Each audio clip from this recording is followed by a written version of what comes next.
Hey guys, DragonWolf here, and welcome your faces back to Crusader Kings 3, playing the awesome Lord of the Rings realms in Exile.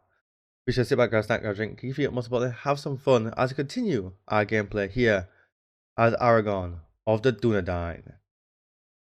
Right then, like, comment, and subscribe below, hit that button notification, keep everything here on the channel as we look to unite the realms in Exile.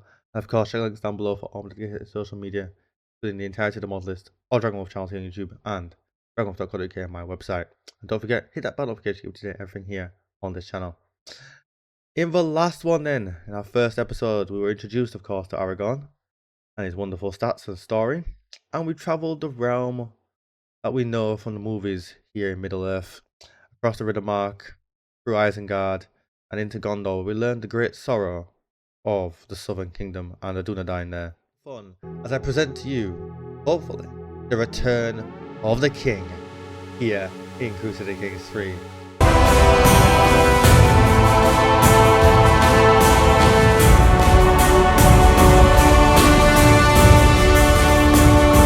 Let's look at Aragorn. So, he's just, compassionate, and he's brave. He's a brilliant strategist. Might have to change that going to university. He's a legendary blade master already. He's a traveller, of course, he's a ranger. A novice physician, not too bad. He's got some smithing available to him. He's gallant. He's a trailblazer in terms of rough terrain expert. Master of campaigns, he's been on many battles, he's an organiser. Cannot marry right now. He's celibate, so he can't have children or seduce. He's robust and he's intelligent. He's also blood of Numenor. That's 6, yes. So he'll live longer, he's got a bit more of life expectancy. At the request of the steward Baron, Saruman the White now lives in the Tower of Orthanc and has restored the gardens and the grounds of Isengard, making it once more a place of learning and hidden secrets. Here, Helm's Horn, a fortress of refuge which no enemy has yet taken. The glittering caves were located behind the fortress of Aglarond. Okay, Edoras, called the Court in the tongue of the Mark, is one of Rohan's historic capitals and the seat of House. That's not Earl. Look at it. There it is. Okay, that's cool. That's cool. Okay. Garrisons of Osgiliath, while still not fit for civilian habitation, Osgiliath now hosts a sizable garrison of soldiers, a mountain of white marble buildings dominated by a great cliff jutting out of the Mindolian, and through the city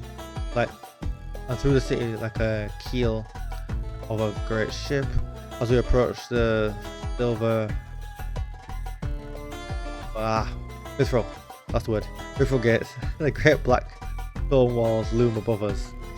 The winding road leads away from the gate up through the 7 levels of the citadel to its peak.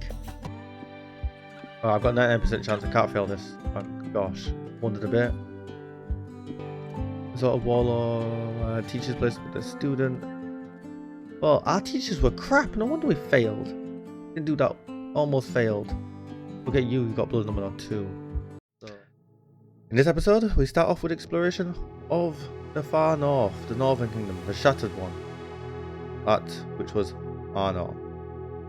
Right then, let us head off. We're going to be going all the way back to Minas Tirith for a historical endeavour. Although the truce between these two is about to end, so I don't know how much time we've got for this, but we'll give it a go. Let's be off on our historical endeavour. Hopefully lose some stress. So I'm hoping anyway. Enter schools. Corrupted. Ah yes, that's what I was doing. Alright. Perk. Good journey. Nope. For arms, we will defeat this stinking troll. Right. We visited some places already then. So what do we have to look at then? We have the ruins of Camath Bryn. Now abandoned for long centuries, Camath Bryn is little more than a shell, yet it remains the mightiest of the castles that scatter the hills of Rudar, and was built by being built by Dunan in their prime. Its walls remain proud and uncrumbling, even if it is dark and empty, and windows give it an evil aspect. Okay. And then we've gone through the Etenmoors, right? In the northern reaches lie the desolate expanse known as the Etenmoors. This eerie and mist-shrouded landscape comprises marshy lowlands hemmed by rolling hills. Perpetually draped in a hail of fog, the Etenmoors, with their treacherous terrain and lurking perils, serve as the breeding ground for the marauding trolls that pose a constant threat to the surrounding lands, a source of dread and peril recounted in tales throughout Middle-earth. Oh dear. I know a cure. I would gain 46 stress if I failed, though. Who is she? Semi-important. No cure. Oh, she's cured. We lost stress. Oh, that's good. Had to risk it for a biscuit there. Okay, we've gone through where? What? The Atherculi, the tomb of the ancestors, was one of the great barrows of northern Erebor. Though less storied than the ancient sites of Trin, Gorthad, or Nelvorin. Nelvorin? What's Nelvorin? Oh. Would it not stay? Can you? There's always little known outside of the north. Nelvorin was among the ancient settlements of Eriador, the site an ancient shrine, and later became an archive and library for the local faithful. Originally named Bar en Nelborath, Sindarin for House of the Three Faithful Ones, it lay near the source of the river Eildwin, where it emerged from the hills of Evendim. The origins of Nelvorin were mysterious. Evidence of first age elven occupation could be seen in the stonework reused in the construction of Nelvorin's early Second Age Endanic shrine. These stones were decorated with ancient Nandarin carvings, seemingly overlaid with later Sindarin lettering of obscure origin and meaning. At a later date, numerous Endaric barrows were constructed near the shrine, in number second only to Bryn Gorthad. Okay, so it was a key site of early Númenórean contact, and Númenórean mariners remained among the indigenous people for long before it was converted into a settlement. Okay, right. Now this place, that is a long text. Its origins can still be traced as far back as late Second Age. Its founding burial was likely that of the first Hillman king who, through conquest and long rule, united the local Angamarin and Dane? Yeah, it has to be Dane into one people after years of conflict. Though Hillman tribes often fought among themselves in generations afterwards, they still revered the Atherculi, and later Hillman kings earned the burial in the barrows cavernous Septual? Yeah, who the Dane. Stout folk of men distantly related to the Edain that settled the large portions of western Middle-earth in the Second Age.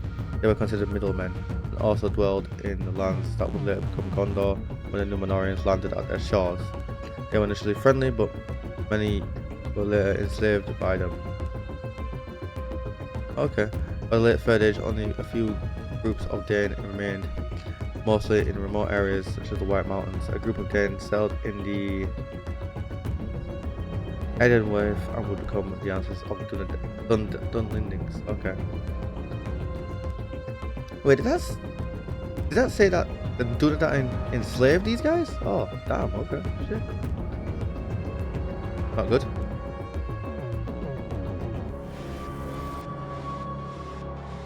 Alone in the kitchen. Error. Oh, I've still got debug mode on. Alright. Not off. Greetings, my lord. Error. No idea what that means. One of the, I think it's like saying there was a cook's name supposed to be there, but it's not there. One of the cooks says, I have your ward, Arrowburger, with me. Yeah. You promised to clean the pots in the cookery, you see. Draws a sharp breath.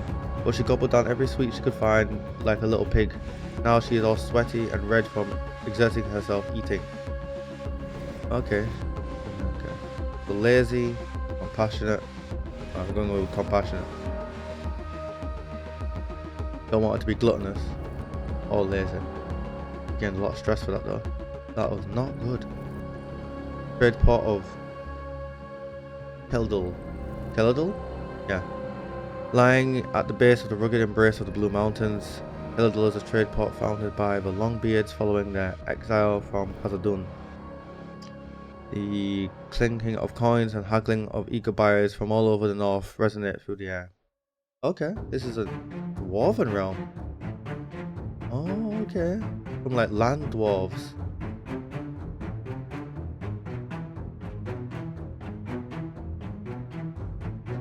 Alright.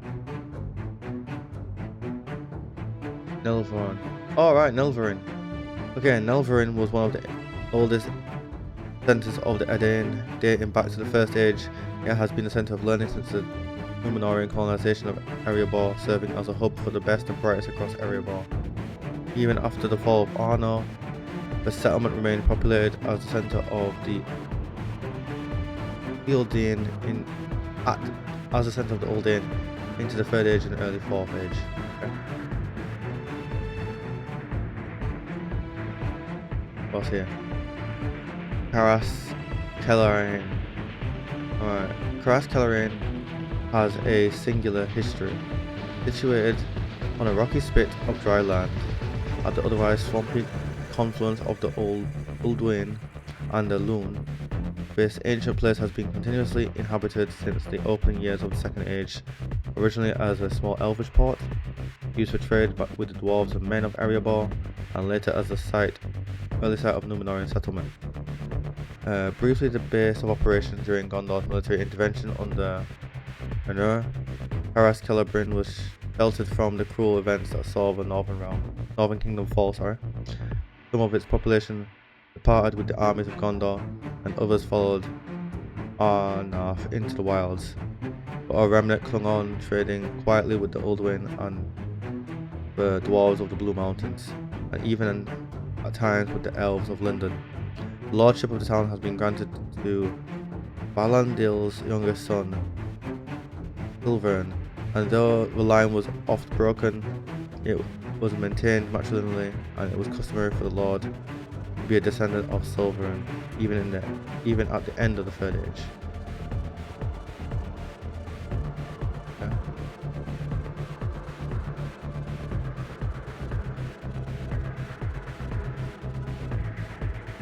Okay. Alright. Go into the Shire. Where the Hobbits lay. Scientific, let's do without. Get some progress on our reach into standing armies. I think that's what we're researching. Battle of Grenfell. What? Is this the one that they were talking about in the movies where it's like hobbits rode on ponies or whatever? In the northern reaches of the Shire, the Battle of the Greenfields was an unexpected clash between the peaceful hobbits and a marauding band of orcs led by a fierce chieftain, Golfimble. Caught off guard by the incursion, the dwarves rallied under the leadership of Bandobras the Bullroarer. Okay, Tuck. A hobbit of unusual stature and strength, the hobbits, typically unskilled in warfare, defended their homeland with slings, bows, and courage, standing firm against the orcs, who vastly underestimated their resistance. In a daring charge, Bullroarer Tuck confronted Golfimble directly, felling the orc chieftain with a single swing of his club. The blow was so mighty that it sent Golfimble's head soaring through the air, where it landed in a rabbit hole, an act said to have invented the game of golf. Stop it off. That's too funny. With their leader slain, the orcs scattered and fled, leaving the Shire free from further menace. The victory became a cherished tale in Hobbit history, celebrating the courage of Bulvora and the unexpected valor of the Shire folk. Okay, you go, Hobbits, you go. Hobbiton. I assume that's this place. The Mill of Bag End. Alright, okay. That's Bilbo Baggins. He shouldn't he have the ring on him? Maybe it doesn't show it. Look at this though, it's got the mithril. The diary of Bilbo Baggins. He's got Sting, the blade. Look at it. Oh. He should have the ring, but it's not showing us it. Because obviously it doesn't want you to be able to like use debug to like steal it, I assume. Right. Bag End is the ancestral home of the Baggins, an exemplar of everything that Hobbit holes aspire to be. Excavated in the Third Age into the top of the hill at Hobbiton, at the end of the Bagshot Row, the earth removed during the construction was thrown over the hill, giving Bag End its turf-capped profile.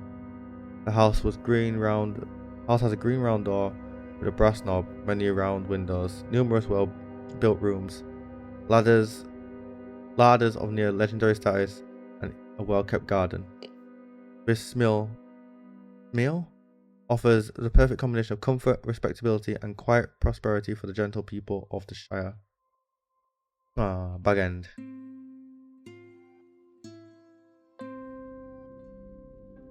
Martial contest. I will do it, and that's risky. I won't do it. Don't need that stress. Nature will provide for us. Okay, I didn't lose the duel. He lost the duel. See, risky. Room to rule. The Brandy Hall. Okay. The Brandy Hall, ancestral seat of the Brandy Books, is a vast warren of smills, delved into the side of Buck Hill in Bucklebury. At the heart of Buckleland, originally built in the Third Age, the clan enlarged and adorned the dwelling until the whole hill was honeycombed with hobbit holes. 3 great doors open upon its front, with many lesser doors to its sides, and near 100 round windows looking out over the green slopes. Okay. And into its center, Tuckborough. The great Smills, the ancestral home of the Tucks, are a sprawling network of smills hollowed into the turf-covered hill above Tuckborough. The maze of tunnels, whose construction began in the Third Age, has grown over the years, sprawling in more tunnels and holes. From outside, the green slope is punctuated by many round doors, while a scattering of slender chimneys and curls of smoke mark the many halves within. Inside, low-beamed corridors lead to cozy sitting rooms with deep fireplaces, panelled studies lined with dozens of books, long communal halls, full wine cellars, and well-stocked pantries, which give the rooms a solid lived-in character. Okay. So yeah, I wonder, aren't the Baggins... No, apparently not. I thought they were descended from a Tuck. I remember that line being said in the movies. Frodo Baggins.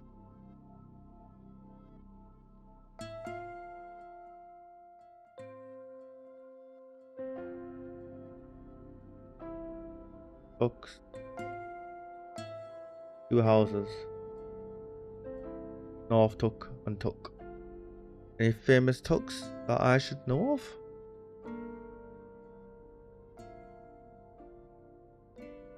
I don't think anyone of the party were a Tuck, but I could be wrong.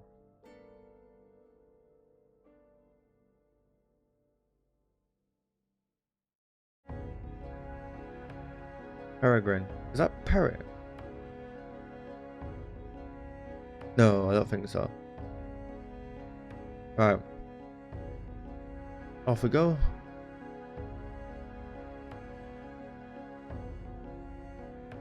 Whoa, where we just visited? Ah, into the elven lands of Linden. Okay. The Elostrion. The White Towers were built on the Emin Buried as a gift to Elendil. Again, guys, my pronunciation is god awful, so forgive me for that. Tallest and westernmost of them was Elestrin, and in its uppermost chamber, Elendil set one of the Palantiri that he had brought overseas. Unlike the other seeing stones, this Palantian could not communicate with the others, but rather looked westward across the sundering seas, so that where we could catch a glimpse of taller Erasia.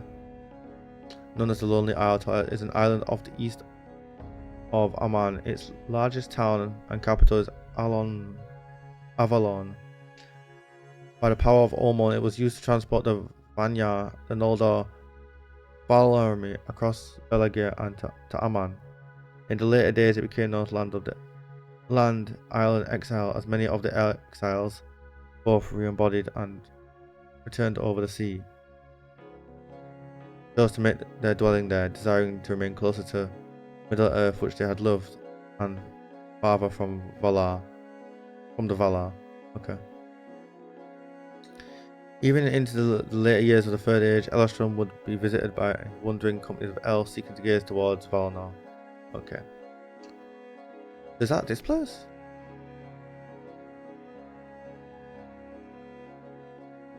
Wait a second, why is it abandoned? Oh no, yeah, because... yeah, you call out, okay. Alright, where are we going now? Southward. Into a more desolate expanse of the shattered realm that is Arnor. To Tharbad. To Phalion. So the ruins of Phalion. Phalion was not built with war in mind, and while its location was of great strategic importance, it was not easily defensible. Attacked repeatedly during the intercene wars between Arnorian successor states, it was thoroughly razed during the invasion by Agmar in the Third Age 1409, after which the capital of Cardalon's remnant principality was moved. The palace of Phalion was never reoccupied, and gradually its great structures were largely buried under Louvre. Damn. And then Tharbad. That is a great fortress, look at it. The ruins of Tharbad. Tharbad refused to contribute troops during the devastation of Carlon in 1409, arguing that they needed to look to the defense of the haven, and thereafter effectively seceded from Arthur Dane's new Cardolani administration based at Lorond. Where's Lorond? I get Lorond.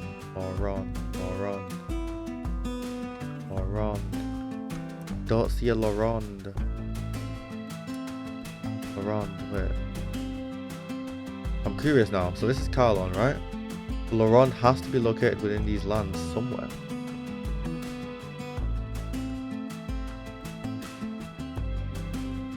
This Lorond? Oh. This one. Oh. Did we just go through this place? No, I don't think we did. Oh, obviously not Lorond. I don't know. Yeah, Lorond anyway. We missed out that place, which is a stronghold of the House of Gersilin, who settled in the lower Barandwood Vale as early as the Second Age 1786. In those first years of Númenórean colonization of Erebor, before the refounding of the Londar or Tharbad, the Baranduin was sometimes used by Númenóreans to reach northern Eriador despite the treacherous shallow waters, marshes and rocky fords. To the south of the estuary was a further threat to the diminutive but dangerous folk of the Iron-Vorn, who held no love for the Dunedain. Barad Gersilin was therefore first built as a fortified manor house and way station. But by the later centuries of the Second Age, there had been added a stout, walled octagonal tower of singular design. Even during periods of abandonment, it was never truly ruined and provided. Oh, so that's similar to that place up in the north. The text. Alright, back to Starbad and its treachery. Alright, Barber consequently became a city-state under Gondorian protection, but the later garrisons would dwindle over time. It was eventually withdrawn after the Great Plague of the Third Age, 1636, which you can play through, which left Minithir deserted and Tharbad heavily depopulated. With the fall of Arnor in 1974 of the Third Age, Tharbad was left entirely isolated. The Fenlands slowly crept back, and the city fell into ruin. By the Third Age 2050, the Great Bridge had fallen, replaced by a dangerous ford. Thereafter, Tharbad continued to decline. More and more mercenaries, bandits, and ruffians, typically from Dunland, I like how it adds that in, making it their abode, extorting tolls on few travelers that came up the Greenway. Ultimately, the fell winter of the Third Age 2912 dispersed the local remaining inhabitants. Damn. Right. And now we go south. Across the treacherous land that is Isengard. Was back in the Dunlands. Oof. Very strong. We need to try and do it ourselves, but I don't know if we can. Limited back to 90 gold, 108 gold, 126 gold. Yeah. Expensive to recruit. We're not exactly making money hand over fist, are we? I can HT. Can't remember what that does. Extra supplies, travel safety, well fed, huge health boost. Let's go with that one. Caravan can handle a bit of mud.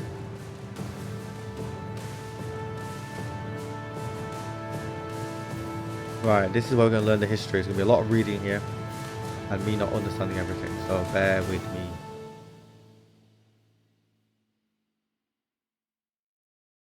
Right, so the Gondorians held off Minas Morgul. Now they're fighting who? Fending off these guys, okay. But soon Mordor will come for them. And Mordor is insane. Oh god. Okay. We may have a problem. Historical endeavor, setting things up. Okay. Right, what is this? Oh, Chronicler. Okay, effects on Liege, monthly diplomat, I don't. Screw it, add him. Right. I want to read through Middle Earth from the beginning, so we're going to go through the mythical years of the trees. And it gives you options of what you can first learn about. So we're going to learn in order. So the years of the trees, also called the days of bliss or the noontide of Valinor, long years that lay between the founding of Valinor and its darkening. During this time, Valinor was lit by the light of the two trees, while Middle Earth lay in great darkness. It was in this age that the elves awoke and the Valar waged battle of the powers. The dark fortress of Utumor was destroyed and Melkor was chained within the halls of Mandos, the three ages of the world. The elves of Valinor grew in skill and power, while Melkor spread lies and discord among them before the ultimate destruction of the two trees. Right then, let's read about the sundering of the elves. Right, the awakening of the elves. On the far eastern shores of the lost inland sea of Helkar, in the bay that came to be known as Cuvien, and the first elves awoke from the sleep of Iluvatar. Iluvatar? Iluvatar. No, it's Iluvatar, isn't it? He's called the One, the singular omnipotent creator of everything, Eru Iluvatar. He's like God. Okay. Here they dwelt for a long time, happy under the beauty of the stars in heaven, and ever since loved starlight and revered their creator Vada above all the Valar. Vada, the creator, wife of Manwë, queen of the ARNOR, one of the Avatar, beloved beyond all words. Light is her domain, and everything the light of the stars shine she sees from her throne in the palace of Imarin upon what the heck? Congenital Beauty, mountain in all of Arda. Okay. She made the stars and is master of workings of light. From the beginning, she has been the most implacable foe of Melkor and all his works, and she perceives keenly the true nature of others. It was she who, what? Damn it, lost. But what? She who hallowed the Silmarils and is the most dearly beloved of the Valar by the elves. Okay. Before long, the fledgling elves were discovered by Melkor, who sent his dark agents to watch from the shadows and capture any elf who strayed too far from the waters of awakening. These unfortunate souls were imprisoned in the bowels of Tumor, and through slow acts of cruelty were corrupted and bred to form orcs in envy and mockery of the elves. Okay. Later, the elves were found by Valar Ormor. Okay. Orome. I think it's Orome. Aldaron, the Great Rider, is Lord of the Wild Beasts, the Hunt, horses, riders, and dogs. He rejoices in the hunt both of animals and of evil. He alone rode Middle-earth during the sleep of Yavanna and found the first Eldar at its end and led them to Valinor. He is terrible in his wrath, and his horn strikes fear into all evil that hears it. Those that hear it know end is upon them, for none can escape the bow and lance of Orome once he has set it to strike down evil. Okay.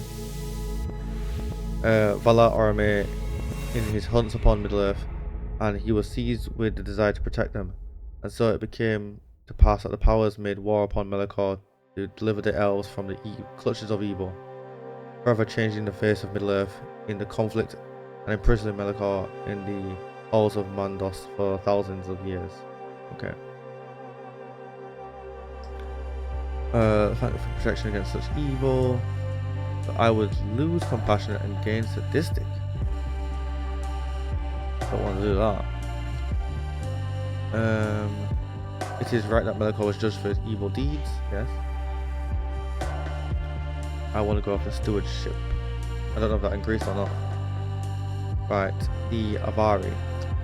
With Melkor humbled and in chains, Orome came again to the elves and passionately called for them to follow him to Valinor, promising them safety, tutelage, and light. The elves sent 3 ambassadors from among them to travel to Valinor to speak for their people: Ingwe, Fenwe, and Elwe. Holy moly! Elu Thingol, known as Quenya, known in Quenya as Elwe Thingolo, was a Teleri king known for being lord of the Sindar realm of Dorath, as well as marrying Melandamaya, with whom he had Luthien Tilvian, born upon the shores of Culvin during the years of the trees. Christ have mercy, this is so many words. Thingol was one of the 3 ambassadors chosen by the Valar to go to Aman and his people to make the journey there. However, when the Teleri who decided to embark upon the journey crossed into Beriad, they tarried for a while after accidentally walking into the forest of Nan Elmoth. Thingol met and fell in love with Melian and fell into a trance, and many of the Teleri where am I? I'm completely lost. Joined his brother Olwe and continued to Valinor. When Thingol finally awoke, these Teleri had joined him and became known as the Sindar. He founded the kingdom of Doriath and recruited the dwarves of Belgas to carve the caverns of Menegoth as his capital. Soon after the Noldor arrived in Beleriand, Doriath became encircled by the girdle of Melian, a magical protective boundary. Thingol distrusted the Noldor after learning of the first kinslaying. He banned Quenya in his realm. He banned the language. Damn. In the years of trees of the 1200, Thingol and Melian had Lúthien, the most beautiful of all the Eorhuni, and one day Beren, son of Bahir, fell in love with her in the forest of Nelador and sought her hand in marriage. Thingol asked for a Silmarillion from Morgoth's Iron Crown in return, a task which Beren accepted. From Angband, Beren claimed one, though he lost it to the fell wolf. Oh, son of a! He lost it to the fell wolf Karakoth, whose entrails were burned by the consumed Silmaril, broke through the grindle. Thingol, along with Beren and Huron the Hound, set out with his hunters. Huon and Beren would slay Karakoth but perish in the fight, and Lúthien soon after from grief. Lúthien would plead before Mandos to bring Beren to life, and Ilúvatar granted his wish though Lúthien gave up her immortality. Okay.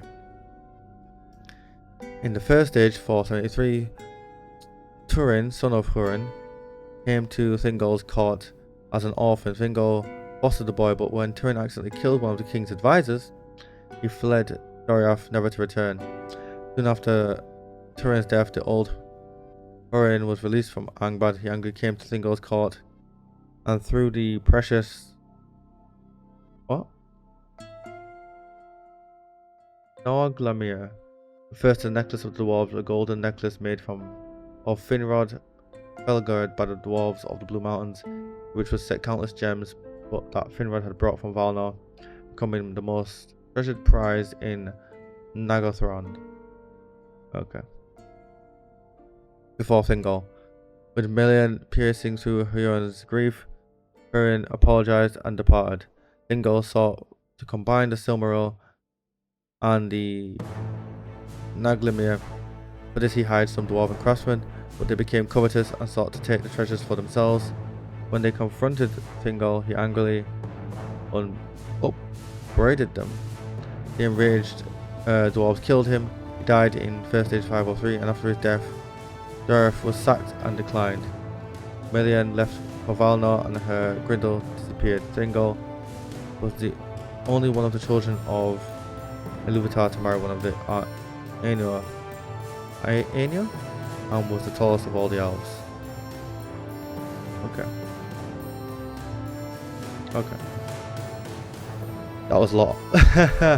So returning from Valinor, the emissaries that is, they were so filled with awe by the glory of the majesty of the Valar and the splendour of the light of the two trees that they urged their people to heed the summons of the Valar and make the long journey to the west, to Valinor. Thus befell the first sundering of the elves, for while the kindred of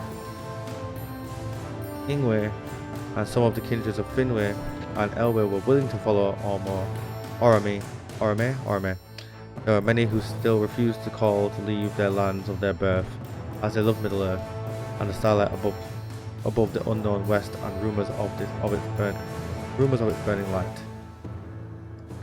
The elves became known as the Avari, the unwilling, and would not meet their kindred again until many ages were past. Okay, a tragic parting way. I will go with diplomacy. Elven plot against the sun. What? Sorry? That sounds a bit crazy. What do you mean plot against the sun? Anyway, let's read and see what it means. It has been a long day, sifting through piles of mundane records and sheafs of personal correspondence. Yada yada yada. Yada yada yada. An elven plot to kill the sun. The story tells in a Sauron that borrows much from Caradunic of the nations of Noldor who turned to Morgoth's service and decided to destroy the sun. They would no longer hide their beloved stars. It claims their leader, a lady named Adana, and rumored to be the twin sister of Fëanor himself, journeyed all the way to the utter south, seducing Noldor and Avari alike into her service. The prose is fluid and the story gripping. I found myself unable to stop before reaching the last page. The lady met the corrupted elf Morthor, and together they forged a plot. They would use the jewels of Unlight, corrupted by Ungoliant and hallowed by the Valar's blood, to extinguish the heavenly bodies, and so it was that Arda conceived twins of Melikor's fear. What does that mean? But their plan was foiled before it could succeed.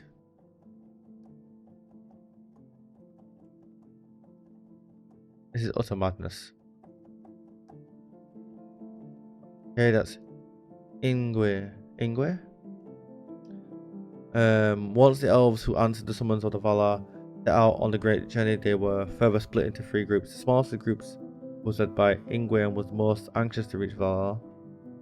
The Vanya led the way, pushing ever westward at great pace, becoming the first to reach the shores of the vast Belagia. It was here that the Valar Olmor uprooted the large island known as Tol Eressëa from the middle of the ocean. With the help of his servants, used it to ferry the Vanya from the shore across the waves to the land of Arnor. From his haste and zeal, Ingwe was crowned High King of all the elves. The Vanya loved the Valar and the light of Arnor above all else, choosing never to return to Middle-earth, save to fight in the War of Wrath in the final overthrow of Melkor at the end of the First Age. It was devotion. Go with that. Damn it, we didn't get it. Alright, the Noldor. Who is this? King Finwë.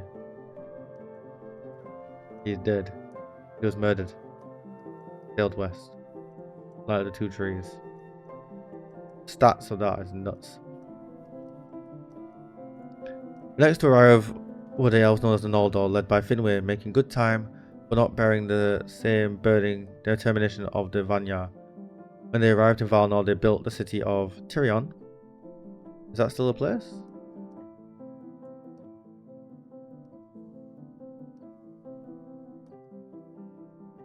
Gladshall. Okay. That is all the way over here. Yeah, Ingwe never left, so he's not dead.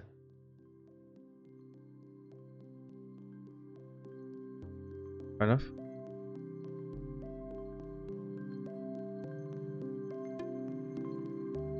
Is there other places over here that need to colonize it? No, it's just impossible terrain. Oh, it's colonization places then.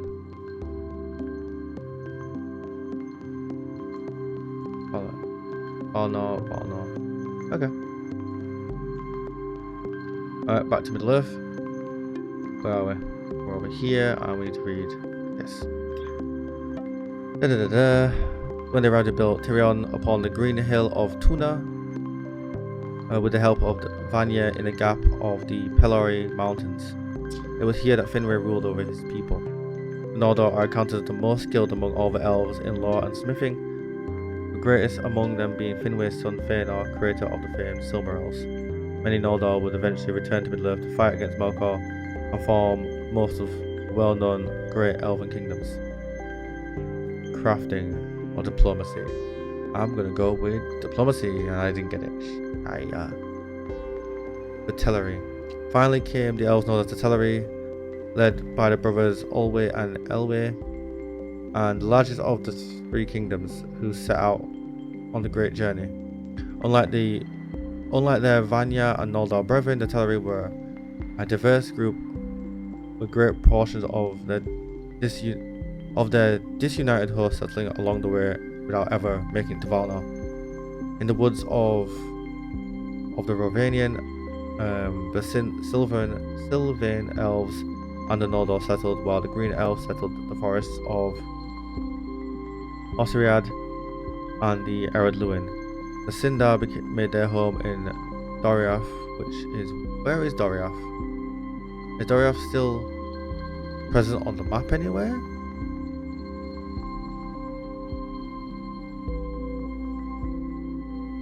Don't see it. I don't know where it could even be. Doriath. No, I don't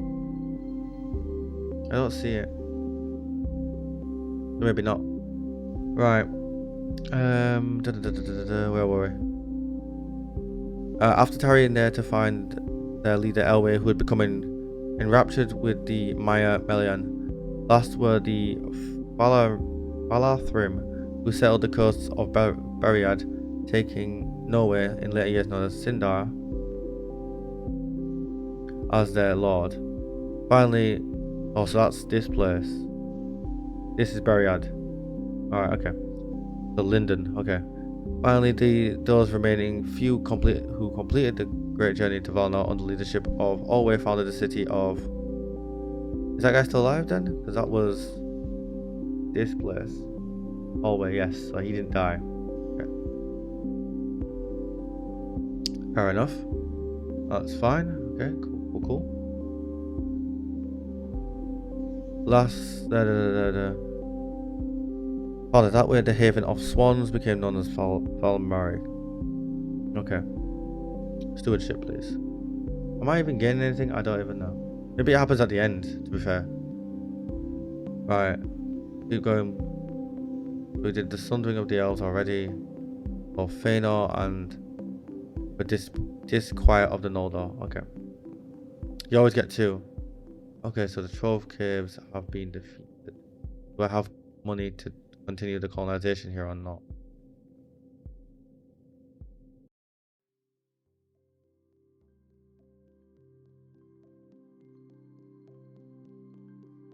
Oh, it doesn't seem to cost money.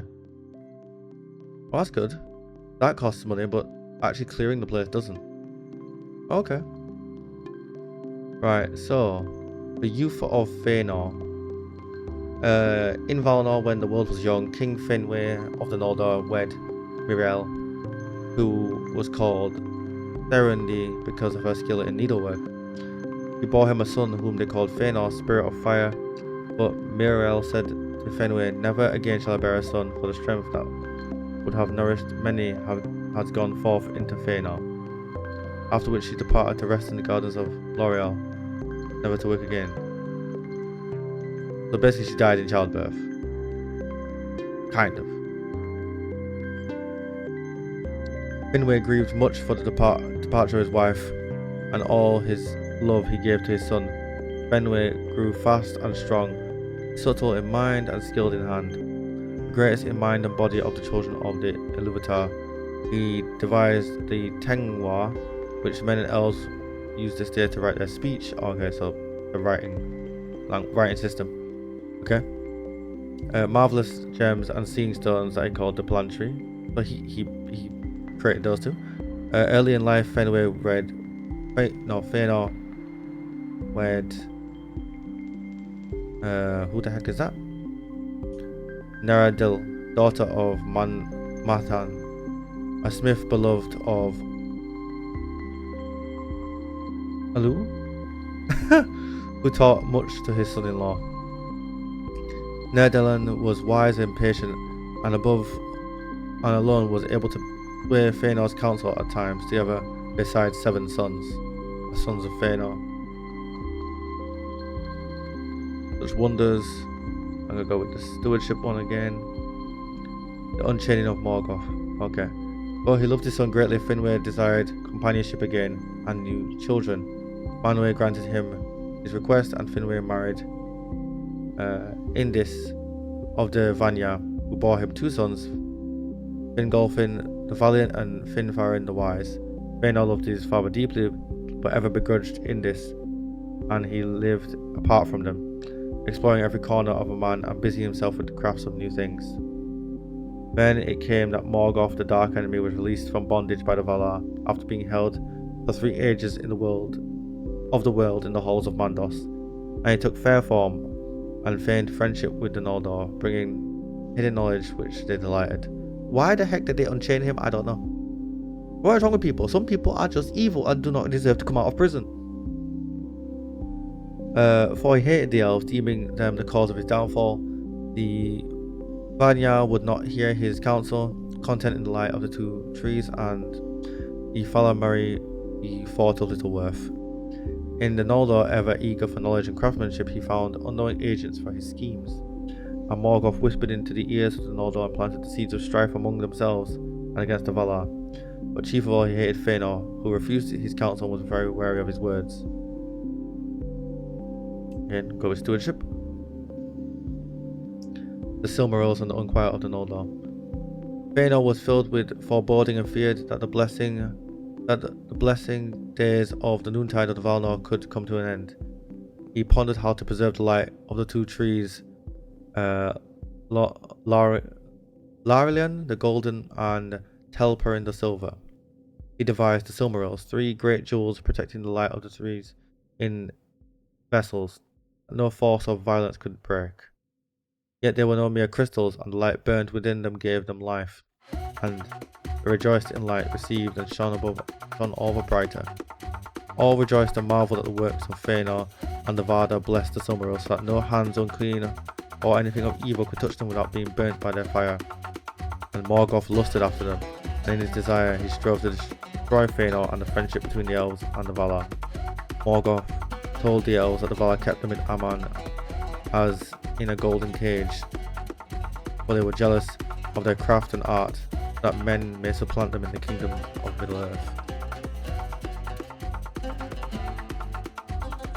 Alright, I want to go after the martial perk there. Yes, that one worked. We know that we failed on the other ones then. Right. Back to the historical endeavour. The death of the two trees. Alright, this is a long one.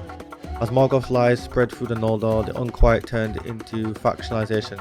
Fëanor began to speak openly of returning to Middle-earth, for from his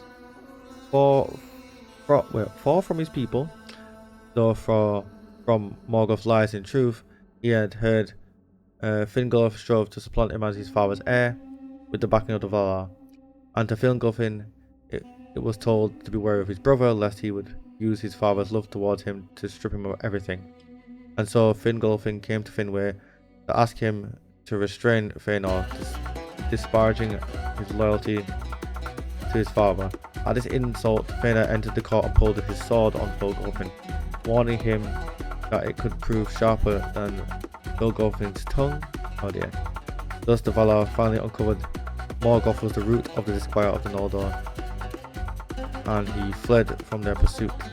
But for drawing his sword upon his brother, Fëanor was exiled from Tirion for 12 years, and with him to Formenos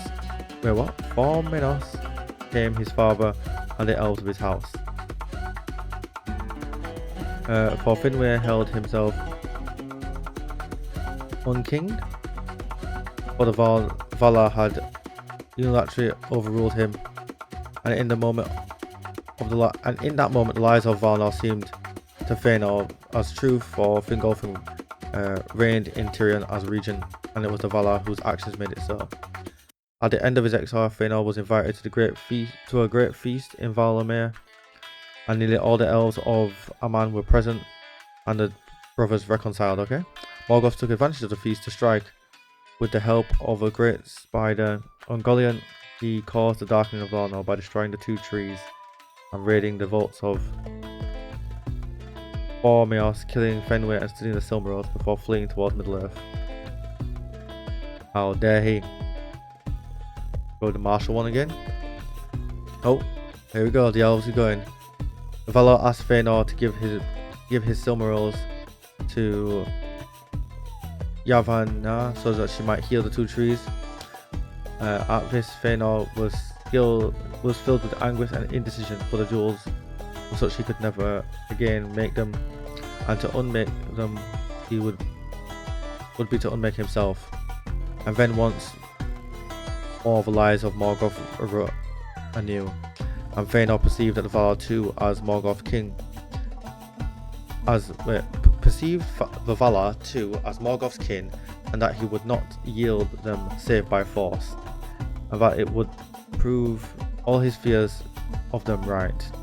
When messengers came bearing the news of the death of Finwë and the theft of the Silmarils, grieved now beyond consolation, for he had loved his father above all the works of his hand, Fëanor fled into the night, whence none could find him. Many days passed ere into darkness. Tirion Finwë appeared again, an all-consuming fire within him. He spoke words of rebuke and power, bidding his people to join him on a quest for vengeance. To show a resolve, he and his sons swore a terrible oath, known thereafter as the Oath of Fëanor. The oath said thus: be he friend or foe, be he foul or clean, brood of Morgoth or bright Valar, Eldar or Mayor or aftercomer, men yet unborn upon Middle-earth, neither law nor love, nor league of swords, dread nor danger, nor doom itself, to defend him from Fëanor and Fëanor's kin. Whoso hiddeth, or hoard after, or in hand taketh, finding keepeth, or hereafter casteth a Silmaril, this swear we all, death we all deal ere days ending, war upon the world's end. Our word here thereafter, Eru Allfather, the everlasting darkness, doom us if our deed faileth.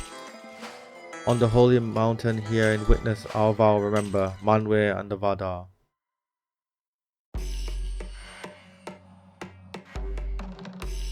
Fëanor's will and words were so great, he prevailed against those who preached caution, and all the hosts of the Noldor made to depart. Words that which would shake the world.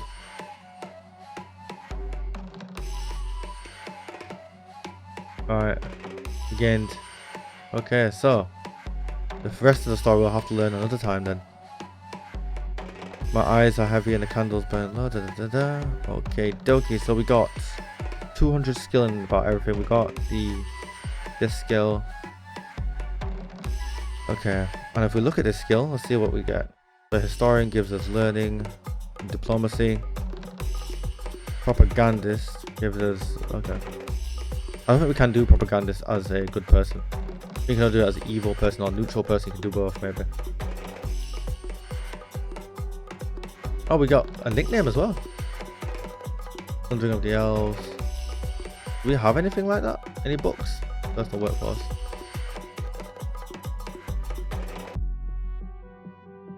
I'm looking over here. Starting the human body. I didn't even know I had that. How the heck did I get that? No idea. So, got one small health boost and thingy. Or it's Sundering of Elves. Yeah, we'll leave it behind. We'll just take the piety and thingy. Alright, we've converted her. Good. Oh, she's doing well. For organizer. Wait, I should have done that, should I? That's going to increase my stress. Crap. No! Wait, so this is 19 or 19 because I'm brave. No. Oh. Ah, whatever. Let's go with a duel. We've not had a duel. I'll attack first. Very high chance, but also high chance of injury. We'll go low, no chance of injury. We'll go with medium. Text has changed on this. I don't know if that's because of the mod or if it's the game text has changed for this. Right, and I'm the fastest blade in the Dunedain. Aha! We are victorious. Return of Angmar? What? No, Gundabad has come across. He's claimed the Tile of Angmar. Oh no. That may be problematic. Visited who? Where are we? Oh, we're traveling up here. Alright, okay. I forget what places we have set. Okay. So, Errol's Hollow. While not in his tomb, Errol's Hollow is the site of deep memory for the Rohirrim. being the site where he fell in battle. Upon the spot was erected a monument to his life and the story inscribed on the great stones. The ruins of Tir Limelight. The Undeeps. Okay, so this is the Tir Limelight. So this is where the northern one was, where we saw the southern one somewhere down here. Right, okay. Don't need to read that one again then. The Battle of the Field of... Okay. The Battle of the Field of where? The Battle of the Field of Celebrant. During the decline of Gondor in the Third Age, the fierce Easterlings known as the Balcoref waged war against the kingdom and had already overrun most of Ravanian. Gondor had no allies left east of the Anduin, and against hope had sent the Red Arrow north to the Ethrod, ancient allies of Gondor, but they received no reply. Oh wait, okay. No, they actually won this. The Balcoref crossed the Anduin on numerous fords, passing into the Wold in the north of the Gondorian province of Alandarhon. They met little resistance, as the province had mostly been abandoned long before, and by the time the northern armies of Gondor appeared from the fortress of Isengard and Helm's Deep, the bulk of the Balcoref army had crossed. Led by the ruling steward Cirion, the host of Gondor counterattacked, but was driven into the Wold. What is the Wold? The Duchy. By the ferocity of the Easterlings, cut off from later reinforcements. By the time the southern army appeared, the northern army had come under attack by an orcish band, which by chance or design had descended from the Misty Mountains, and the Dunedain were backed against the river in a hopeless situation. At this time, Eothod, under the leadership of Earl the Young, suddenly appeared. Unexpected by friend or foe, they were belatedly responding in a previous request by Cirion. The Eoth had crossed the Anduin at the Undeeps of the river and broke on the rear guard of the Balchoff. Is it Balchoff? It's got to be Balchoff, right? For God's sake. The Balchoff were completely routed and the Gondorian army saved. The Eoth continued their foray into northern Gondor, scattering and destroying all the Balchoff in Calendarhorn. As a reward for their assistance, Cirion granted the province to the leader of the Eoth, who became the first king of Rohan. Oh, right, okay. Right, okay, so that's what happened then, okay. Fascinating. Ah, damn it, in-game wise, man. The Kingdom of Lothlorien, ah, yes. Visit the fairest of all the elves. Galadriel the Radiant. Right. Let's read what lies here. The Heart of Elfdom on Earth.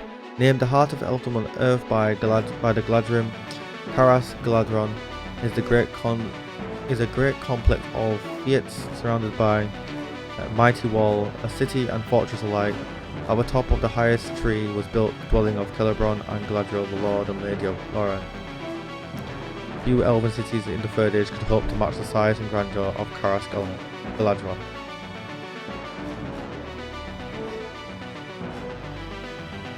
The Battle of...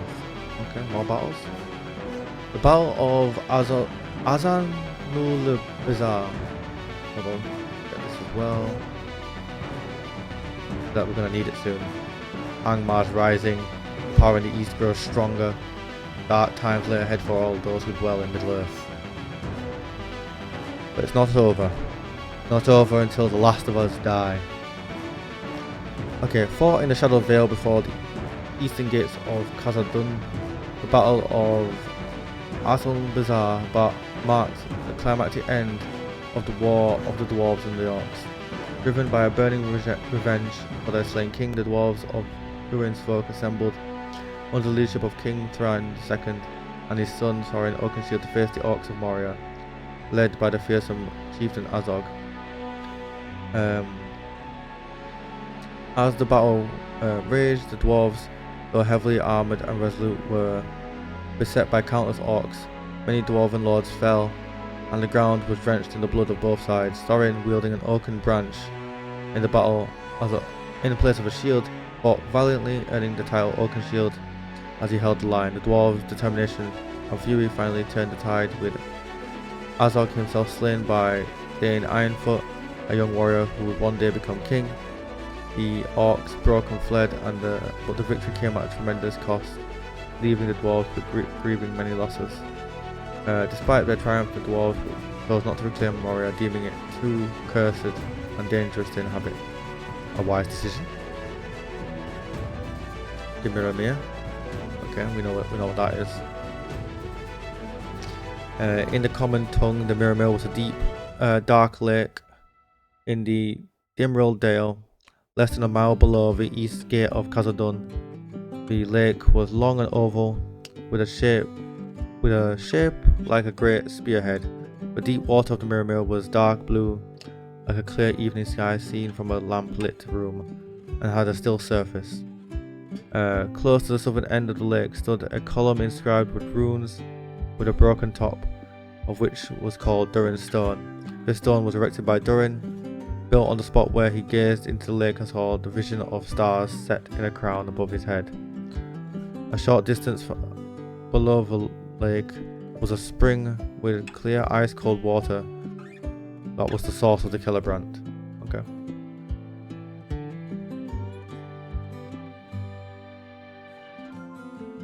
The Wild Mountain Pass. A rugged, untamed passage through the mountains, difficult to traverse and fraught with dangers from the wilds. It is naturally defensible route, but perilous to those who dare cross. Oh, I made it through alright, it looks like. And we return once again to our home.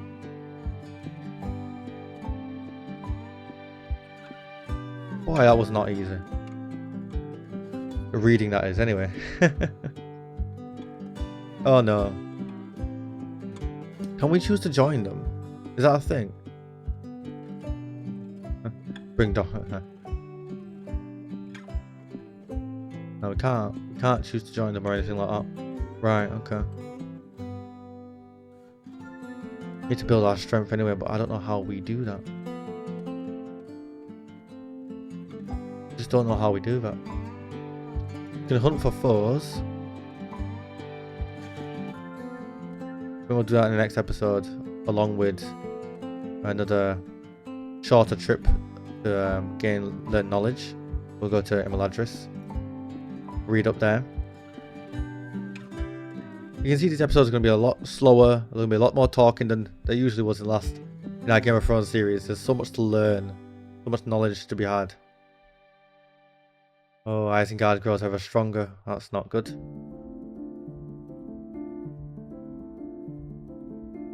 Not good at all. I hope he just turns on you know who before he comes this way. We've got these two places though, so that's added to our strength. We've got no hope of being able to build anything of use here though. Maybe we could build that. What's going to give us the most money? Maybe I build whatever gives us the most money. For now, which is going to be farmland.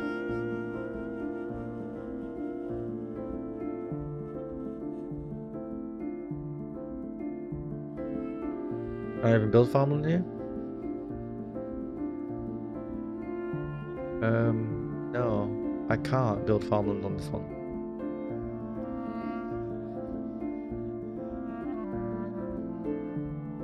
That's expensive. I don't know. I think we're not going to build anything here just yet. Not right now. Right, this is where we're going to end the episode. Because for now, that is the end. We've learnt the destruction of Arnor and begun to learn the story of Middle-earth, beginning with the elves and their fight against Melkor, the first of the Dark Lords. Right then. Well, thank you all so much for watching. Be sure to like, comment and subscribe down below. Hit that bell notification to see everything here on the channel. And of course, check links down in the description below for all my dedicated social media, including the entirety of the mod list, all DragonWolf channels here on YouTube, and DragonWolf.co.uk, my website. Until the next one, I love you, I'll leave you. Stay safe, continue to be awesome. We do hope you had fun with this one, and of course, peace.